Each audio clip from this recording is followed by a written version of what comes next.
Olá, amigos e irmãos, bem-vindos mais uma vez ao nosso bate-papo matinal, tá certo? Porque estou gravando de manhã. Para você que está chegando pela primeira vez, eu peço que você nos ajude a ajudar pelo menos uma pessoa. Como que você vai fazer isso? 1, se inscrevendo em nosso canal. 2, curtindo nossos vídeos. 3, compartilhando, né?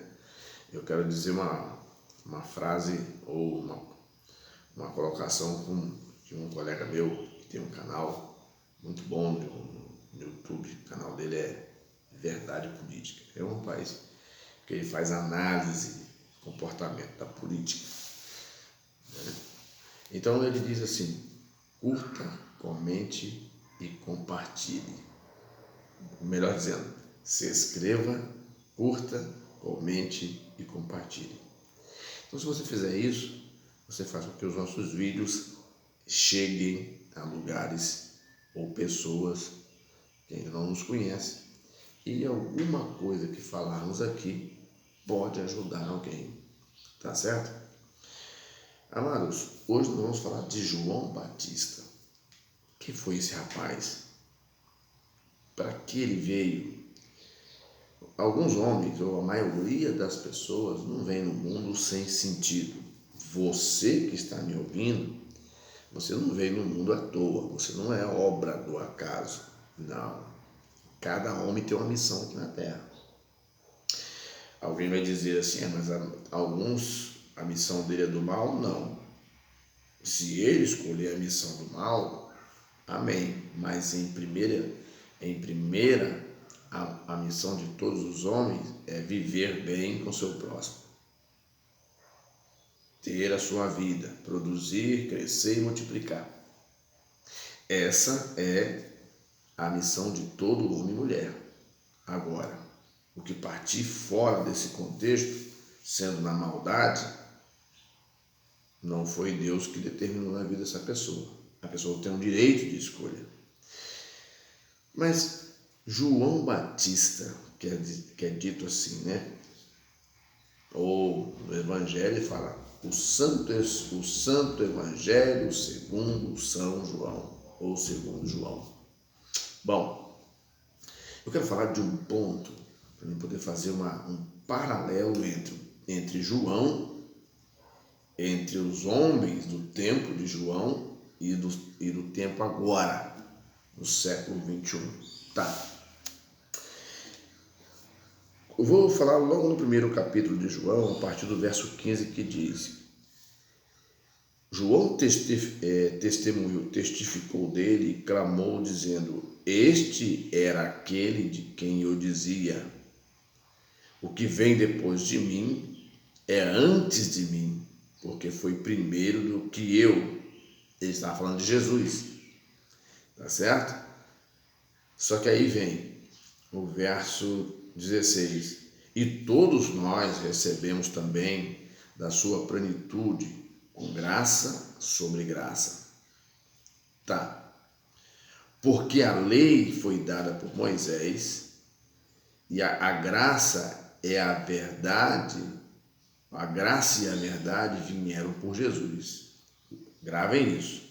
Ó.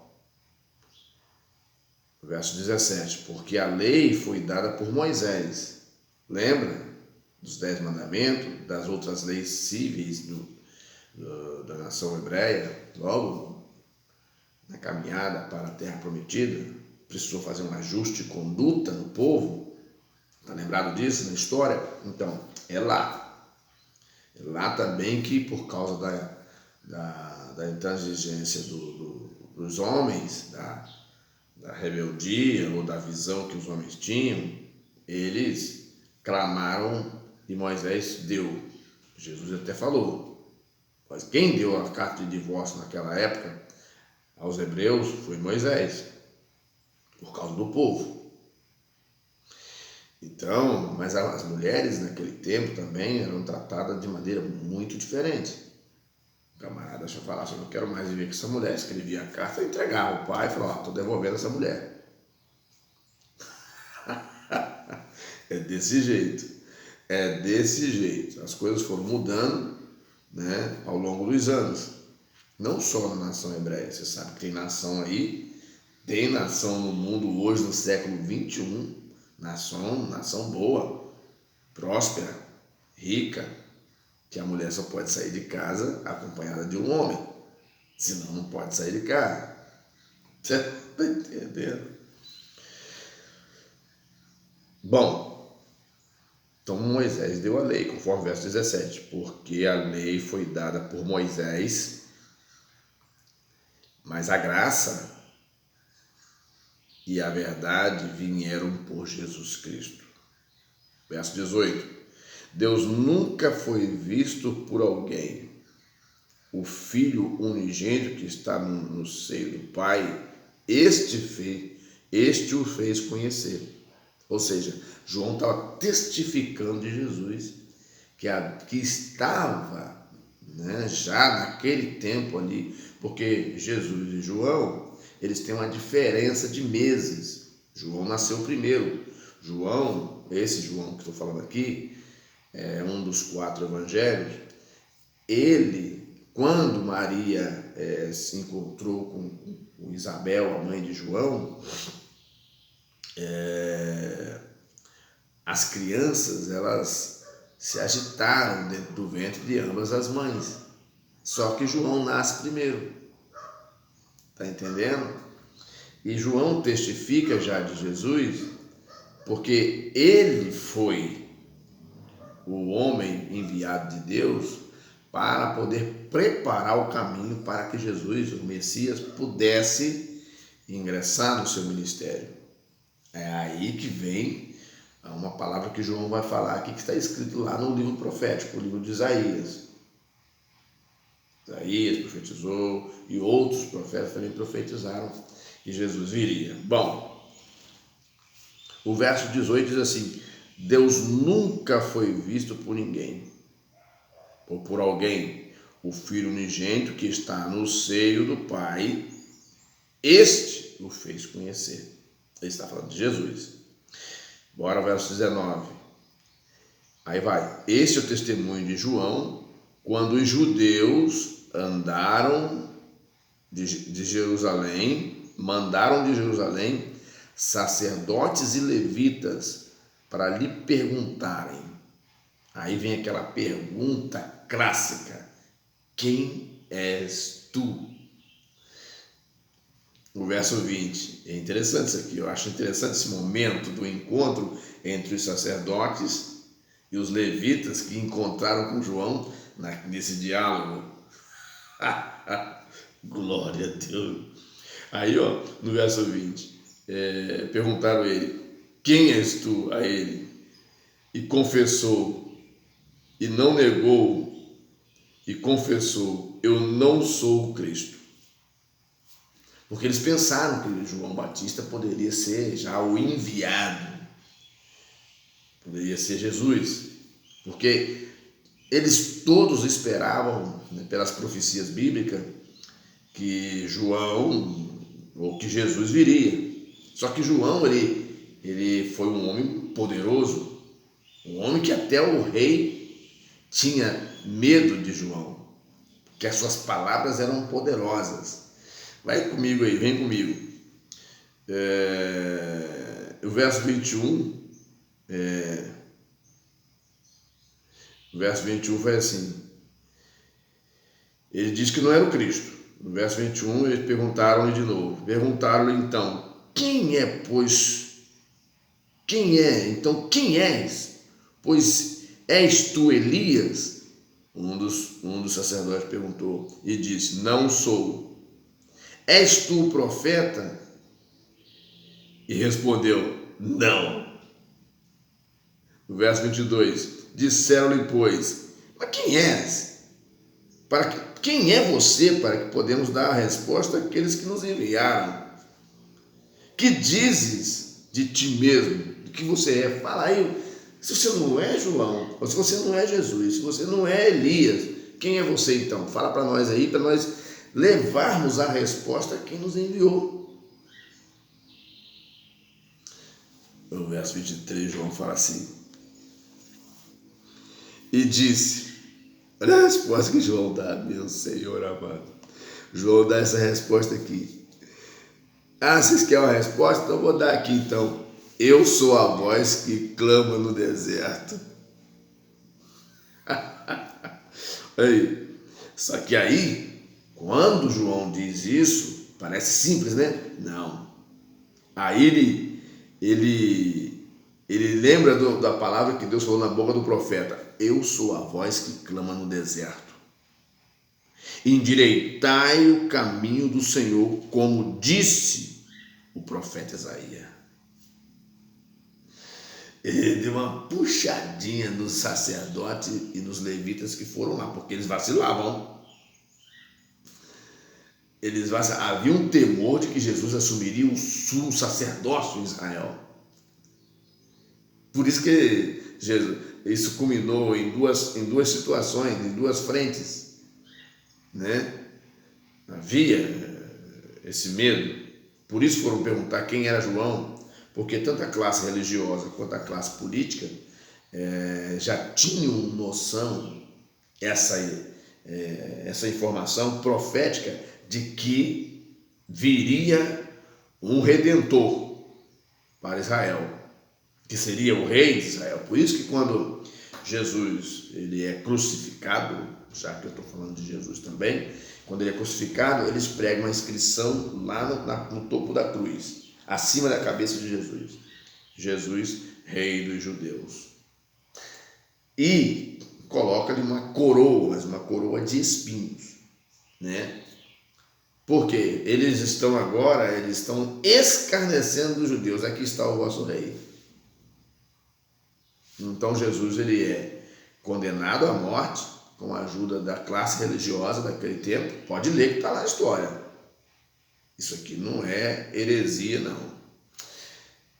Lê lá que você vai ver. A classe religiosa e a classe política tinham interesses em Jesus, porque ele estava ficando muito famoso. Ele curava enfermos, ressuscitava mortos, expulsava demônios. O gadareno que estava acorrentado no cemitério, com mais de 7.000 demônios, uma legião de demônios. Jesus expulsou aquela legião. Então o homem começou a aparecer. Então eles precisavam dar um jeito em Jesus. Mas aqui está no início, quando foram perguntar para João, e qual é o paralelo que eu quero fazer disso tudo? João ele não revelou na totalidade quem ele é e nem se exaltou e bateu no peito dizendo quem ele era. Ele era um grande profeta.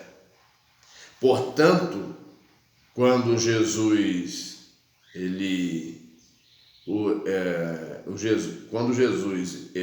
os discípulos também vieram a Jesus, algumas pessoas vieram a Jesus, Jesus falou assim: a quem buscais?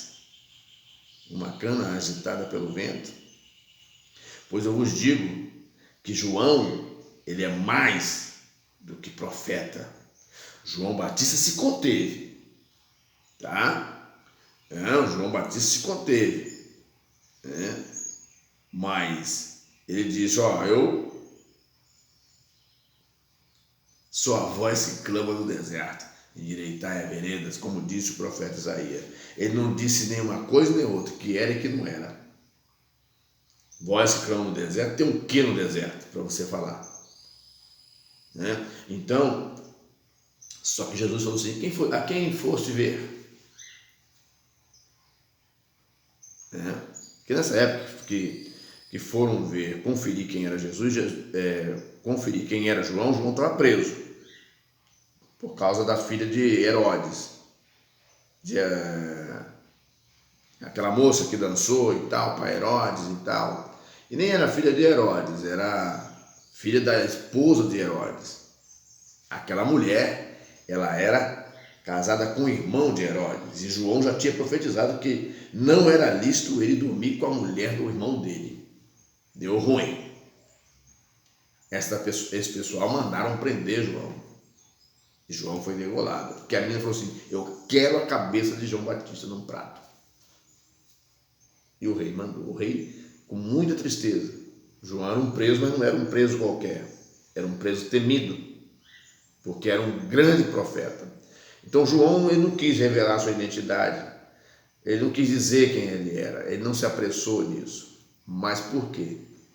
Porque quando, aí eu voltando em Jesus, Jesus dá testemunho de João. A quem fosse buscar, a quem fosse ver uma cana agitada pelo vento, Jesus falou, está em outra parte da Bíblia aqui nos Evangelhos. Então, pois eu vos digo que João é mais do que profeta.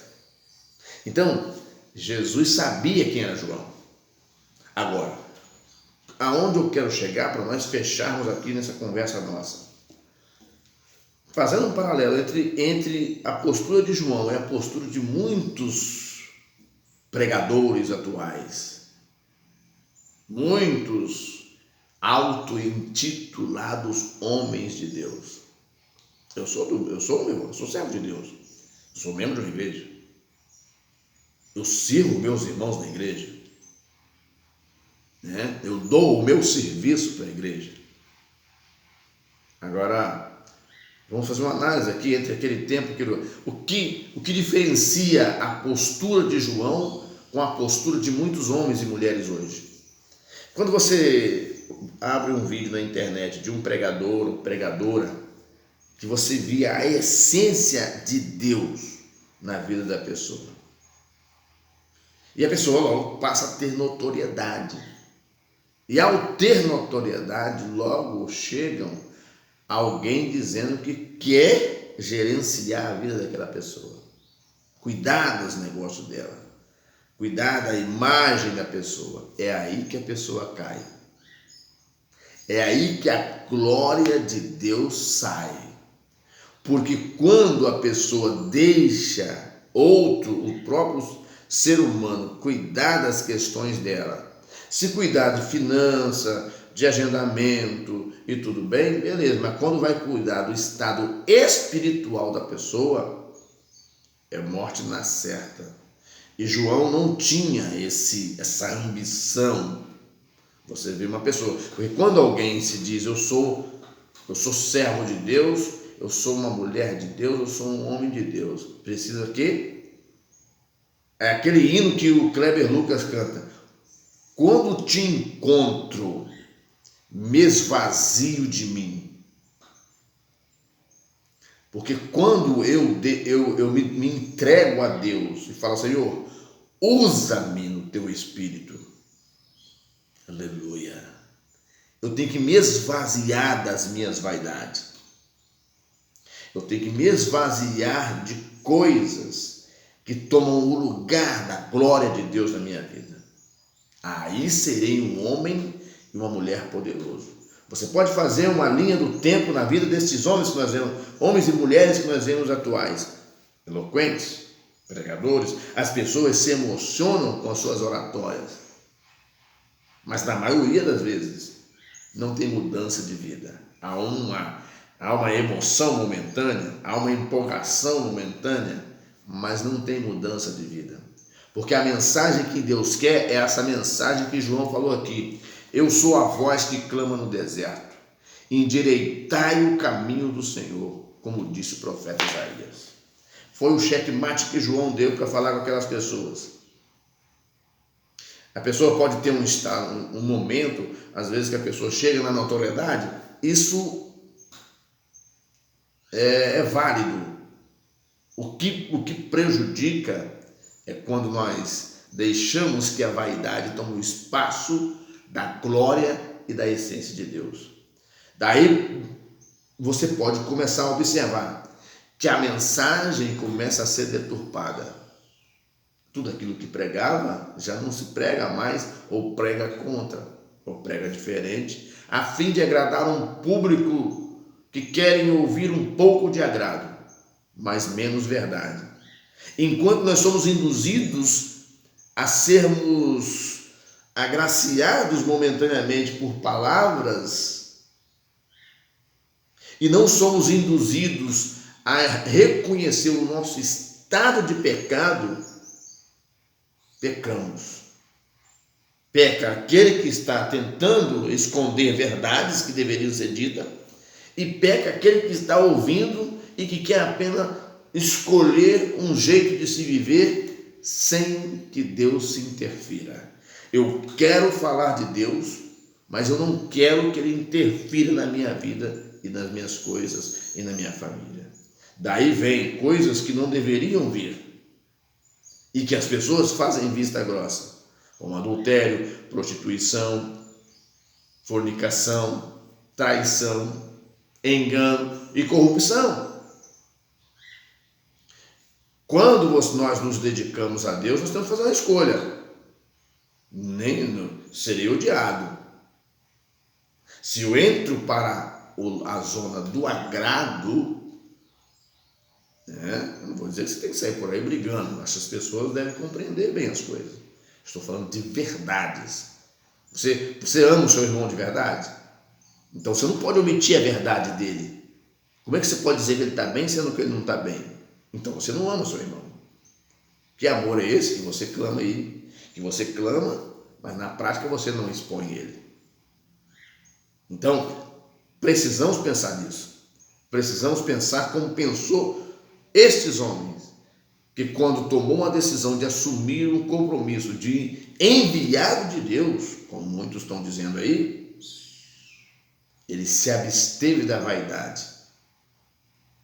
E quando nós nos abstivemos ou se afastamos da vaidade que toma o nosso ser, que todos nós somos vaidosos. Se nós não nos controlarmos, é como a ansiedade. Se nós não controlarmos a ansiedade, fazendo bobagem. A vaidade é a mesma coisa. Vivemos debaixo de um contexto vaidoso. Se nós não tivermos cuidado, seremos seduzidos a viver uma vida de vaidade. E não uma vida comprometida com Deus. Aquele ou aquela que diz que é homem de Deus e mulher de Deus, ele tem que se afastar dessas coisas. Porque se essas coisas estiver incluídas no seu cardápio ou na sua grade de coisas a fazer e praticar, a essência de Deus vai deixá-lo. E o que vai sobrar é a vaidade humana. O povo vai ouvir, vai se alegrar, mas não vai reconhecer que tem que se arrepender dos seus pecados. E a coisa torna-se muito pior ainda. A sociedade torna-se mais violenta, a sociedade torna mais mecânica, os homens frios, pessoas que não se perdoam, pessoas intolerantes. Por quê? Conforme está escrito no Salmo 127, se o Senhor não edificar a casa, em vão trabalham os que a edificam. Salmo 127. Se o Senhor não vigiar a cidade, em vão vigia a sentinela. Não adianta nós gastarmos o nosso dinheiro se Deus não está no negócio.